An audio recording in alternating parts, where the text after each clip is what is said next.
Վրաստան, Թուրքիա, Իրան, Ադրբեջան։ Ինչ են անում Հայաստանի հարևանները, ինչ է կատարվում այդ երկրներում։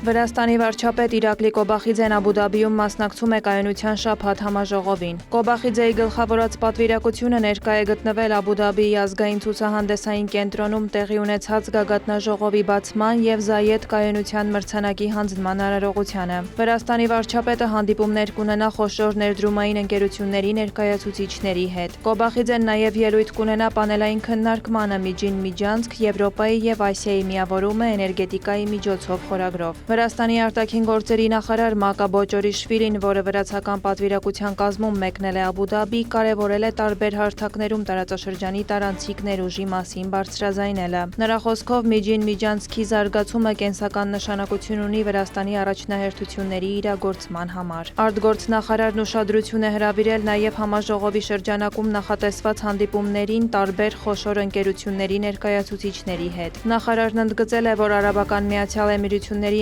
ընկերությունները հաջողությամբ աշխատում են Վրաստանում իրականացնելով մի շարք կարևոր նախագծեր, որոնք նպաստում են վրացական տնտեսության զարգացմանը։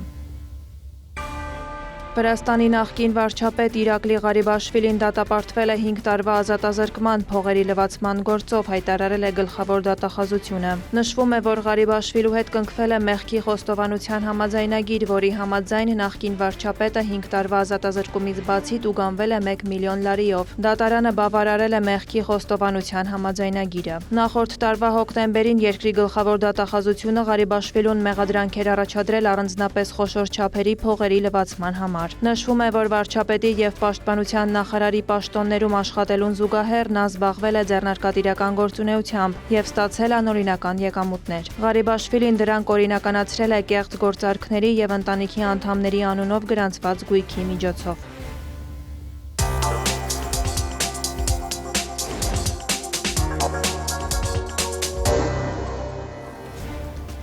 Թուրքիան չի ցանկանում քաոս հարևան Իրանում, արտաքին միջամտությունները Իսլամական Հանրապետության գործերին էլ ավելի մեծ ճգնաժամերի կհանգեցնեն։ Այդ մասին հայտարարել է Թուրքիայի իշխող Արդարություն եւ զարգացում կուսակցության պաշտոնական ներկայացուցիչ Օմեր Չելիքը։ Նրա խոսքով Իրանում բոլոր հարցերը պետք է լուծվեն երկխոսության միջոցով։ Անդրադառնալով Սիրիայում տիրող իրավիճակին, նա նշել է հարևան երկրի միասնության եւ ամբողջականության ոտնահարման անթույլատրելիությունը։ Չելիքի խոսքով Սիրիայում չկա հակամարտություն քրդերի եւ արաբների միջև, այնտեղ կա ահաբեկչության խնդիր։ Նա Սիրիայի դեմոկրատական ուժերին կոչ է արել կատարել բոլոր պայմանավորվածությունները։ Թուրքիայի իշխող կուսակցության ներկայացուցիչն անդրադարձել է նաև Թուրքիա-Եվրամիություն հարաբերություններին, նշել Եվրամիության ապագան ուղղակիորեն կախված է Թուրքիայի հետ երկխոսությունից։ Ժամանակակից Եմեն ուժեղ տնտեսական միություն է, բայց թույլ քաղաքական դերակատար է, ընդգծել է Չելիքը։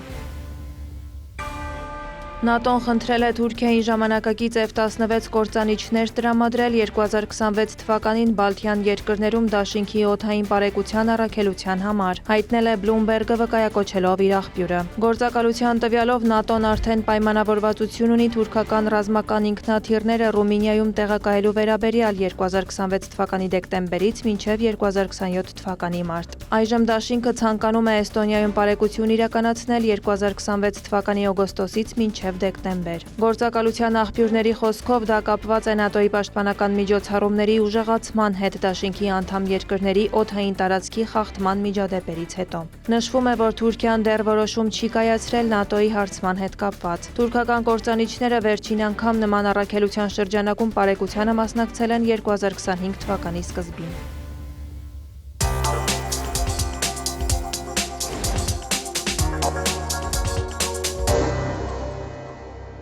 Իրանում ցույցերը չեն դադարում։ Իսլամական Հանրապետության տարբեր քաղաքներում, այդ թվում Թեհրանում, ցուցարարների եւ ոստիկանների միջև բախումներ են եղել։ Զոհերի թիվն աճում է։ Իրավապաշտպանների գնահատմամբ այն հասել է մոտ 650-ի։ Իրանական կողմը զոհերի վերաբերյալ պաշտոնական թվեր դեռ չի հրապարակել։ Երկրի ամբողջ տարածքում ինտերնետ հասանելիությունը դեռ սահմանափակ է։ Իրանի արտաքին գործերի նախարար Աբբաս Արաղչին հայտնել է, որ իշխանությունները երկխոսություն են սկսել ցուցարարների ներկայացուցիչների հետ։ Նրանց անձամբ հանդիպել է նախագահ նախագահ Մասուդ Փեզեշքյանը։ Միևնույն ժամանակ ԱՄՆ պետքարտուղարությունը կոչ է արել իր քաղաքացիներին լքել Իրանը Հայաստանի, Թուրքիայի կամ Թուրքմենստանի հետ ցամաքային սահմաններով։ Դոնալդ Թրամփն ավելի վաղ նշել էր, որ Սպիտակ տունը եւ ԱՄՆ զինված ուժերը վերլուծում են Իրանում ցուցարարներին աջակցության տարբերակները։ Չի բացառվում ավիահարվածների հնարավորությունը։ Թրամփը հավելել էր, որ Իրանի ղեկավարությունը դիմել է իրեն բանակցությունների խնդրանքով։ Իրանի արտգործնախարարության խոսնակն էլ հայտարարել է, որ արտգործնախարար Աբբաս Արաղչիի եւ ԱՄՆ հատուկ բանագնաց Սթիվեն Ուիթքոֆի միջև հաղորդակցության ուղիները բաց են։ Էսմայիլ Բաղայի խոսքով անհրաժեշտության դեպքում փոխանակվում են հաղորդագրություններ։ Նա նաեւ նշել է,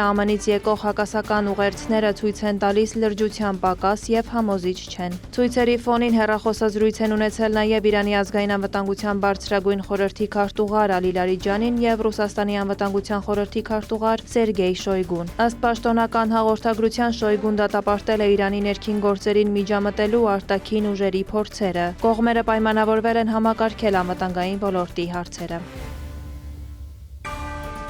Իրանի Իսլամական Հանրապետության հետ առևտուր անող ցանկացած երկիր 25% տուրք կվճարի ԱՄՆ-ի հետ իրականացվող բոլոր գործարքների համար, հայտարարել է Դոնալդ Թրամփը։ Պեկինը քննադատել է պատժամիջոցները, դրանք որակելով անօրինական եւ միակողմանի։ Վաշինգտոնում Չինաստանի դեսպանությունից նշել են, որ Պեկինը կձեռնարկի բոլոր անհրաժեշտ միջոցներն իր օրինական իրավունքներն ու շահերը պաշտպանելու համար։ Ըստ Բլումբերգի, Իսլամական Հանրապետության առևտրային ամենակարևոր գործընկերներից են Հնդկաստանը, Չինաստանը եւ Թուրքիան։ Եվրամիության արտաքին գործերի եւ անվտանգության քաղաքականության հարցերով բարձր ներկայացուցիչ Կայա Կալասը հայտարարել է, որ պատրաստ է նոր պատժամիջոցներ առաջարկել Իրանի դեմ։ Գերմանիան եւս խոստացել է պատժամիջոցներ սահմանել իրանական իշխանությունների նկատմամբ։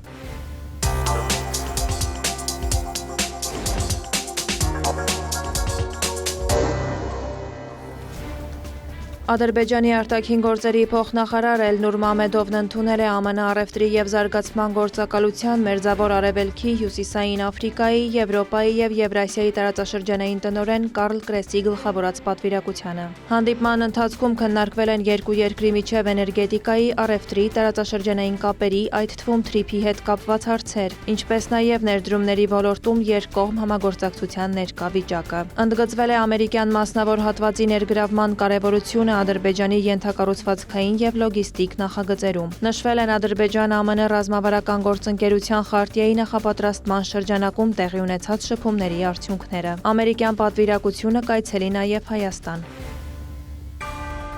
Ադրբեջանի նախագահ Իլհամ Ալիևը հայտարարել է Ադրբեջանում ջրի աղազերծման առաջին գործարանի կառուցման մասին։ Նպատակը Աբշերոնյան թերակղզու ջրամատակարարման բարելավումն է։ Ալիևի խոսքով ծրագիրն իրականացվում է բացառապես օտարերկրյա ներդրումների հաշվին։ Իսրայելական պարբերականներն էլ հայտնում են, որ Ադրբեջանը կարող է մինչև $270 միլիոն ներդնել Իսրայելում ջրի աղազերծման նախագծում։ Նշվում է, որ ադրբեջանական ներդրումային հոլդինգը ստուգում է IDE ընկերությունը, նախքան դրա Տոմսերի 30%-ի հնարավոր գնումը։ Ընկերությունն ապահովում է Իսրայելում աղազերծված ջրի մոտ 45%-ը։ Նախագծի իրականացման դեպքում IDE-ի գնումը կդառնա Ադրբեջանի երկրորդ խոշոր պետական ներդրումը իսրայելական ենթակառուցվածքներում։ 2025 թվականի ամռանը Ադրբեջանի պետական նավթային սոկար ընկերությունը 1.25 միլիարդ դոլարով ձեռք էր բերել Թամար գազի հանքավայրի 10%-ը։